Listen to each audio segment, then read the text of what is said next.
இன்னைக்கு சஹருக்கும் இஃப்தாருக்கும் பொருத்தமாக 2 in 1 recipe பார்க்கலாமா? 1/2 கிலோ அளவுக்கு போன்லெஸ் சிக்கன் நல்லா க்ளீன் பண்ணிவிட்டு ஸ்ட்ரைனரில் தண்ணியை வடிய விட்டுட்டேன். ஒரு மிக்ஸி ஜாரில் மல்லி இலை, புதினா இலை, 3 பச்சை மிளகாய், 1 பல்லாரி வெங்காயம், ஜீரகத்தூள், மஞ்சள் தூள், மிளகாய்த்தூள், மிளகுத்தூள், கரம் மசாலா சேர்த்துருக்கேன்.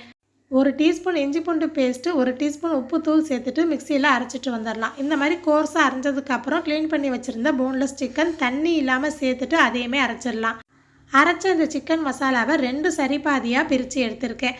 ஒரு பாதியில் 1 டேபிள் ஸ்பூன் பொட்டுக்கடலை மாவு, பொட்டுக்கடலை இருக்கு இல்லையா, அதை வறுக்கலாம் வேணாம், சும்மா மிக்ஸி ஜாரில் போட்டு அரைச்சது, அந்த தூள்லேருந்து 1 டேபிள் ஸ்பூன் சேர்த்துருக்கேன். 2 டேபிள் ஸ்பூன் அரைச்ச தேங்காய் பேஸ்ட்டு, நல்ல பேஸ்ட்டாக அரைச்சிடணும். சேர்த்துட்டு நல்லா மிக்ஸ் பண்ணிடணும். இப்படி மசாலா ரெடி பண்ணிவிட்டு ஃப்ரீசரில் வச்சு கூட எப்போ வேணுமோ யூஸ் பண்ணிக்கலாம்.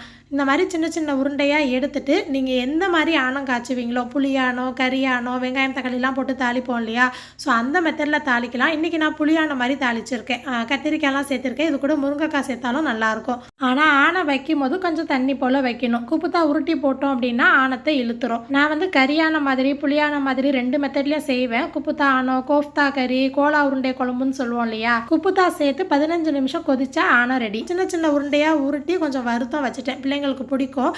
இதே மாதிரி வறுத்துட்டு பிரியாணியில் போட்டு குப்புத்தா பிரியாணி கூட செய்யலாம். இப்போ சஹருக்கு ரெடி. அடுத்து இஃப்தாருக்கு மிக்ஸி ஜாரில் பேலன்ஸ் இருந்துச்சு இல்லையா, அந்த சிக்கன் மசாலா, அது கூட 2 ஸ்லைஸ் பிரெட்டு சேர்த்துருக்கேன். நம்ம பொட்டுக்கடலை பிரெட்டெலாம் சேர்க்கும் போது அதில் ஈரப்பதம் இல்லாமல் நல்லா திக்காக கிடைக்கும், அதுக்காக சேர்க்குறது. பிரெட்டு சேர்த்து நல்லா அரைச்சிட்டு இது கூட 2 மீடியம் சைஸ் உருளைக்கிழங்கு உப்பு மஞ்சள் தூள் போட்டு வேக வச்சு அதையுமே சேர்த்துருக்கேன். இது கூட கேரட் துருவி சேர்க்கலாம், ஸ்வீட் கார்ன் சேர்க்கலாம், அதெல்லாம் நம்ம விருப்பம் தான். ஸோ எல்லாத்தையுமே நல்லா மிக்ஸ் பண்ணிவிட்டு மொசரல்லா சீஸ் எடுத்துருக்கேன். அது பாராக இருந்துச்சு. சின்ன சின்ன பீஸாக இந்த மாதிரி கட் பண்ணி எடுத்துகிட்டு நடுவில் உள்ளங்கையில் வச்சு தட்டிட்டு ஒரு துண்டு நடுவில் சீஸ் வச்சு நல்லா கவர் பண்ணிட்டேன். அடுத்தது கார்ன்ஃப்ளவரில் இல்லைனா எக்கில் நல்லா டிப் பண்ணிவிட்டு பிரெட் க்ரம்ஸில் கோட் பண்ணி எடுத்துட்டா சிக்கன் சீஸ் பால் ரெடி. இதே மாதிரி ரெடி பண்ணிவிட்டு ஃப்ரீசரில் வச்சு வேணுங்கிறப்ப கூட பொரிச்சுக்கலாம். இந்த மிக்ஸில் ஒரிகானோ, சில்லி ஃப்ளேக்ஸ் அந்த மாதிரி ஸ்பைசஸ் வேணும்னாலும் யூஸ் பண்ணலாம். இல்லை வெளியில் வாங்கி வேறு ஏதாவது ஸ்பைஸ்லாம் நீங்கள் யூஸ் பண்ணுவீங்க அப்படின்னா டேஸ்ட் டிஃப்ரெண்ட்டுக்கு அப்படி கூட பண்ணிக்கலாம். நான் எப்போதுமே வீட்டில் இருக்கிற மசாலா தான் யூஸ் பண்ணுவேன். சஹருக்கு ஒரு பக்கம் குப்புத்தா ஆணம் காய்ச்சிட்டு இஃப்தாருக்கு சிக்கன் சீஸ் பால் ரெடி பண்ணிட்டேன். இந்த வீடியோ கம்ப்ளீட் பண்ணுறதுக்கு ஒரு 3 சீஸ் பால் பொரிச்சு காட்டியிருக்கேன். நல்லா எண்ணெய் சூடு வந்ததுக்கப்புறம் பொரிச்சு எடுத்துட்டா சிக்கன் சீஸ் பால் ரெடி. உள்ள சீஸியாக வெளியில் கிறிஸ்பியாக நல்லா டேஸ்ட்டாக இருக்கும்.